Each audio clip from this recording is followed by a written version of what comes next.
In this video, I'm going to be explaining in which order you should watch the Star Wars movies from The Phantom Menace all the way to The Skeleton Crew. Now obviously, I'm excluding the sequels for obvious reasons. But if you want to know the order to watch Star Wars with the sequels included, I will put a link down below in the description for you to see that order. Now without further ado, let's start the video. Have you felt the sudden urge to watch Star Wars from the beginning all the way to the end, covering every story there is to know? Well, you've come to the right place. Firstly, you're going to start off with The Phantom Menace, as it is the first movie in chronological order. After The Phantom Menace, you're going to head over to Attack of the Clones, which marks the start of the Clone Wars. With the start of the Clone Wars, you're going to start watching the Clone Wars animated movie.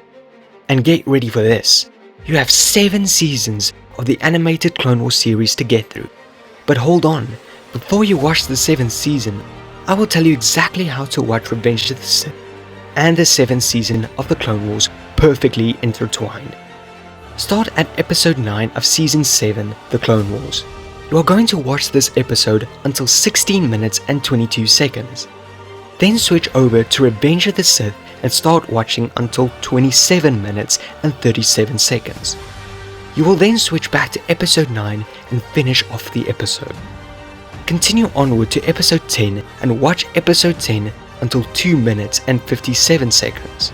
Switch back to Revenge of the Sith where you left off at 27 minutes and 37 seconds.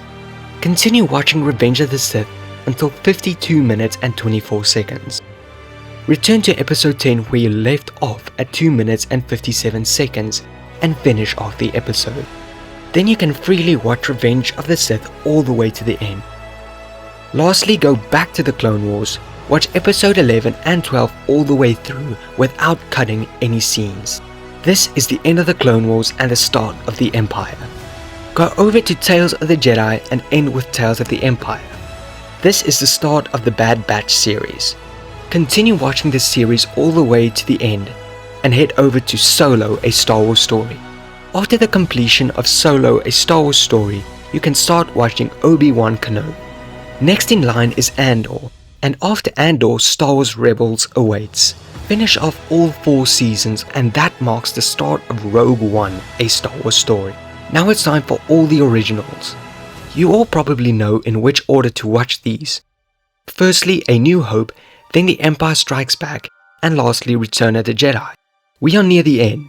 After the fall of the Empire, we explore a new character known as The Mandalorian. The Mandalorian series is 3 seasons.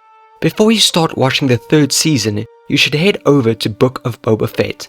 Finish off Book of Boba Fett and return to season 3 of Mandalorian. Now we explore a familiar character with the series of Ahsoka after season 3 of The Mandalorian. Lastly is a pretty new project, Skeleton Crew. Well, congratulations, you are done with the entire Star Wars franchise, excluding the sequels, of course. But like I said, if you want to know the exact order to watch Star Wars with the sequels, then I did leave a link in the description for you to see how to watch it in that order. Thank you all for watching and be sure to like and subscribe.